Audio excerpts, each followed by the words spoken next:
नमस्कार, जय श्री राम सभी को। मेरा नाम विष्णु शर्मा है और आज मैं अपना YouTube चैनल चालू कर रहा हूं जिसका नाम है बालाजी एकेडमी। और आज हम पढ़ेंगे 10th स्टैंडर्ड के मैथ्स के बारे में। और मैथ्स का हम पहला चैप्टर स्टार्ट करेंगे, दैट इज़ रियल नंबर। और आज हम सिर्फ और सिर्फ इसका इंट्रोडक्शन देखेंगे, उसके बाद हम आगे के जो इसके एक्सरसाइजेस वगैरह हैं वो भी हम करेंगे।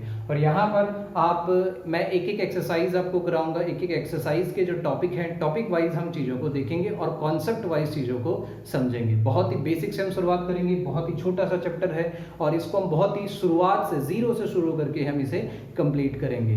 तो शुरू करते हैं। सबसे पहले हम नंबर के बारे में जानते हैं, नंबर्स क्या होते हैं, किस तरीके से उन्हें लिखा जाता है और किस तरीके से उनको रिप्रेजेंट किया जाता है। तो नंबर्स को जो शुरुआत होती है, अगर हम बेसिक तरीके से जानें तो वो हम नंबर लाइन से शुरू करते हैं। नंबर लाइन में मिड पॉइंट होता है जिसको हम जीरो से रिप्रेजेंट करते हैं, उसी के बिहाफ पर बाकी सारी चीज़ों को हम देखते हैं। नंबर लाइन के अगर आप राइट हैंड साइड जाओ, नंबर लाइन में जीरो के अगर आप राइट हैंड साइड जाओ तो वो होते हैं पॉजिटिव नंबर्स। कौन से नंबर्स? पॉजिटिव नंबर्स, जिसमें जैसे 1, 2, 3 और ये होता है इनफाइनाइट तक। ठीक है, तो ये सारे पॉजिटिव नंबर्स। अगर आप जीरो के लेफ्ट हैंड साइड जाओगे तो वो हो जाएंगे नेगेटिव नंबर्स, वो हो जाएंगे नेगेटिव नंबर्स, जैसे -1, -2, -3 अप टू नेगेटिव इनफाइनाइट। ठीक है, अब इसके बाद हम बात करते हैं नंबर्स का जो क्लासिफिकेशन है वो किस तरीके से किया जाता है। उसमें सबसे पहले आते हैं नेचुरल नंबर्स।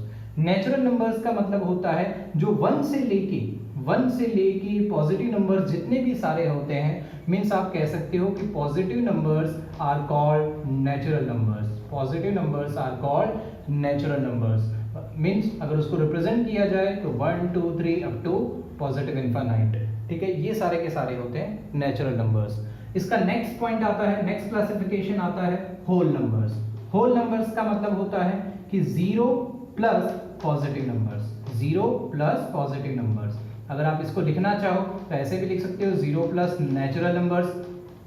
क्यों? क्योंकि इसका मीनिंग होगा 0, 1, 2, 3 और इनफाइनाइट। लेकिन 1 टू इनफाइनाइट तो क्या थे? Natural numbers. उसमें हमने क्या ऐड किया? जीरो ऐड कर दिया। मीन्स अगर आप होल नंबर और नेचुरल नंबर के बीच का अगर डिफरेंस जानना चाहते हैं तो सिर्फ यही होता है कि नेचुरल नंबर में जीरो इंक्लूड नहीं होता है और होल नंबर में जीरो इंक्लूड होता है। That is the only difference. ठीक है, अब अगर हम बात करें इंटीजर की अगर हम बात करें, जो कि इसका नेक्स्ट क्लासिफिकेशन है, वो होता है negative numbers, zero and positive numbers. Negative numbers, zero and positive numbers.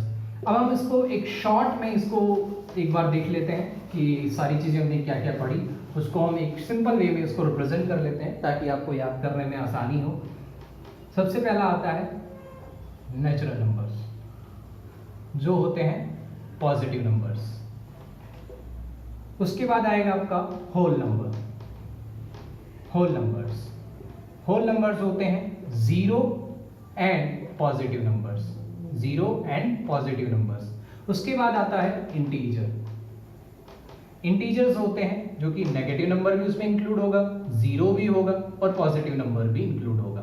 ठीक है, मतलब अगर आप इंटीजर को कहो कि वो नेचुरल नंबर है तो ऑब्वियसली है, क्योंकि नेचुरल नंबर पॉजिटिव नंबर्स होते हैं और पॉजिटिव नंबर्स इसमें आ रहा है, यानी आपका इंटीजर जो नेचुरल नंबर है वो इंटीजर भी कहलाते हैं। ठीक है, अब इसके बाद आपका आता है रैशनल नंबर। अब रैशनल नंबर का मीनिंग क्या होता है? जिसको हम p/q फॉर्म में लिख सकें, इन केस हम उसको फ्रैक्शन फॉर्म में लिख सकें। अब फ्रैक्शन की जो बेसिक डेफिनेशन होती है, फ्रैक्शन में दो पार्ट होते हैं, एक होता है न्यूमरेटर जो कि ऊपर होता है, एक होता है डिनोमिनेटर जो कि नीचे होता है। अब इसकी कंडीशन ये होती है कि numerator always should be less than denominator, मतलब आपका डिनोमिनेटर जो होगा वो बड़ा होगा, मतलब नीचे वाली वैल्यू बड़ी होगी और ऊपर वाली वैल्यू आपकी छोटी होगी। इस बात का आपको खास ध्यान रखना है। कई बार हम ऐसा मानते हैं कि 3/2 इज ऑल्सो फ्रैक्शन, तो सही मायने में वो फ्रैक्शन नहीं है, उसको आपको मिक्स फ्रैक्शन में कन्वर्ट करना पड़ेगा, तभी वो फ्रैक्शन कहलाएगा। This is called mix fraction. अब ये किया कैसे जाता है इसके बारे में भी हम एक बार रिवाइज कर लेते हैं। जैसे 3 को जो ऊपर है उसको हमने यहाँ लिख दिया और 2 को हमने यहाँ लिख दिया, तो 2 का टेबल 1 टाइम पढ़ेंगे तो 2 1 = 2 और यहाँ 1 बचेगा और उसको इस तरीके से लिखा जाता है 1:1/2। तो ये होता है आपका फ्रैक्शन। फ्रैक्शन पे आपको एक चीज खास ध्यान रखनी है कि जो ऊपर वाली वैल्यू है वो हमेशा कैसी होनी चाहिए, छोटी होनी चाहिए, वो कभी भी बड़ी नहीं हो सकती। अगर बड़ी है तो उसे आपको प्रॉपर फ्रैक्शन में कन्वर्ट करना होगा, सॉरी मिक्स्ड फ्रैक्शन में कन्वर्ट करना होगा, ठीक है। अब नंबर लाइन पे इन चीजों को कैसे रिप्रेजेंट किया जाता है, बाकी नंबर्स को तो आप आराम से रिप्रेजेंट कर लोगे। मान लो कि अगर मैंने कहा कि आपको 3 रिप्रेजेंट करना है तो दिस इज योर 3 नंबर। लेकिन जो रैशनल नंबर होते हैं या फिर जो फ्रैक्शन वाले नंबर्स होते हैं उनको नंबर लाइन पे कैसे रिप्रेजेंट किया जाएगा तो आप लास्ट क्लासेस में पढ़ चुके हो, तो उसके बारे में देखते हैं। जैसे मान लो कि मुझे रिप्रेजेंट करना है 2/5, इसको मुझे रिप्रेजेंट करना है नंबर लाइन पे। तो इसको रिप्रेजेंट करते समय सबसे पहले तो मुझे ये चीज देखनी है कि क्या न्यूमरेटर लेस देन है डिनोमिनेटर से। सबसे पहला कंडीशन मेरा ये आता है कि मुझे ये चेक करना है कि ऊपर वाली वैल्यू छोटी है और बड़ी वाली वैल्यू बड़ी है। ऐसा है तभी हम आगे प्रोसेस करेंगे, ऐसा नहीं है तो क्या करेंगे वो मैं आपको आगे बताता हूँ। सबसे पहले ये चेक करेंगे। अब अगर ऐसी कंडीशन है और यहाँ पर कुछ भी नहीं लिखा, इस पोजीशन पे प्रॉपर वैल्यू पर कुछ भी नहीं लिखा, मतलब ये कंफर्म होता है कि वो 0 और 1 के बीच में ही आएगा। अगर मान लो कि -2/5 होता तो फिर वो हो जाता कि 0 एंड -1 के बीच में आता। वापस समझा रहा हूँ, ध्यान से समझिएगा इस चीज को, ये आप ऑलरेडी पढ़ चुके हो, मैं सिर्फ और सिर्फ रिवाइज करा रहा हूँ क्योंकि आज हम इंट्रोडक्शन की क्लास ले रहे हैं। अगर पॉजिटिव 2/5 है, सबसे पहले क्या देखना है कि आपका न्यूमरेटर छोटा है या नहीं है। न्यूमरेटर अगर आपका छोटा है तो आपको देखना है कि यहाँ कोई वैल्यू लिखी हुई है या नहीं। अगर यहाँ कोई वैल्यू नहीं लिखी गई है, इसका मीनिंग होता है वो 0 और 1 के बीच में ही आएगा। अब उसके बाद हम फर्दर प्रोसेस करेंगे कि यहाँ पर देखो नीचे क्या लिखा है 5, मतलब 0 और 1 के बीच में 5 पार्ट बनाने हैं। 0 और 1 के बीच में 5 पार्ट बनाने हैं। तो 5 पार्ट बनाने के लिए हम क्या करेंगे, 4 लाइन ड्रॉ करेंगे। कितनी? 4 लाइन ड्रॉ करेंगे, 1 2 3 4। अब आप पूछोगे कि 4 लाइन ही क्यों, तो ध्यान से देखो, पहला पार्ट, दूसरा पार्ट, तीसरा पार्ट, चौथा पार्ट और ये 5वां पार्ट। मैं थोड़ा बड़ा बनाकर इसे समझा देता हूँ ताकि आपको बहुत ही क्लियरली समझ में आए। जैसे ये 0 और ये 1, हमने 4 लाइन ड्रॉ करी, 1 2 3 और 4। अब अगर ध्यान से देखोगे तो टोटल 5 पार्ट बने हैं। कैसे? एक पहला पार्ट, दूसरा, तीसरा, चौथा और ये 5वां, हो गए टोटल 5 पार्ट।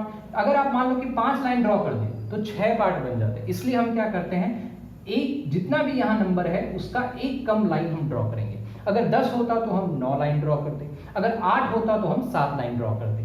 जितने भी नंबर्स हैं उसका एक कम लाइन हम यहाँ ड्रॉ करेंगे। तो इस वजह से हम इस तरीके से हमारे पार्ट्स बन जाएंगे। अब जो आपको न्यूमरेटर में जो वैल्यू दी गई है उतने ही नंबर पर, उतनी ही काउंटिंग पर या फिर उसी नंबर की लाइन पर आपको ये नंबर आपको रिप्रेजेंट कर देना है।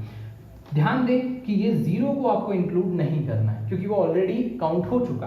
अब पहली लाइन और दूसरी लाइन पर आपका 2/5। सपोज करो कि 3/5 होता, तब आप क्या करते, तीसरी लाइन पर आप, पहली लाइन, दूसरी लाइन और तीसरी लाइन पर आपका ये नंबर आ जाता।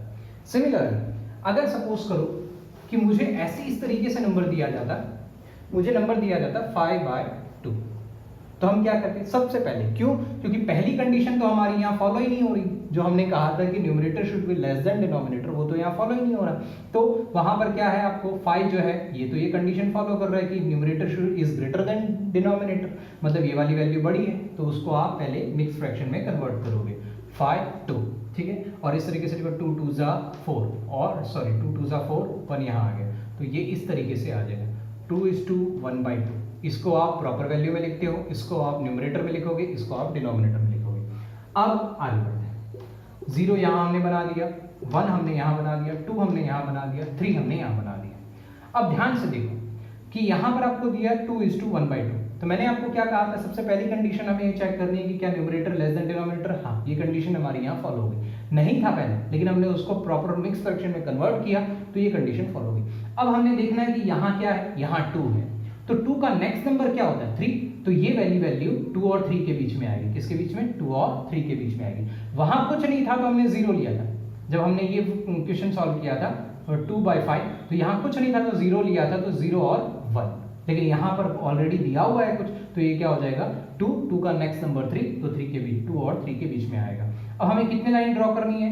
2 है, तो हमें 2 पार्ट बनाने हैं। 2 पार्ट के लिए हमें एक लाइन ही ड्रॉ करनी है। देखो 2 हो गए ना, 2 पार्ट, 2।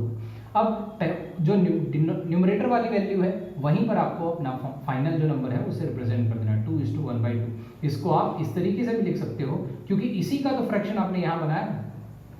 तो ये था आपका नंबर लाइन पे रैशनल नंबर्स को किस तरीके से रिप्रेजेंट किया जाता है।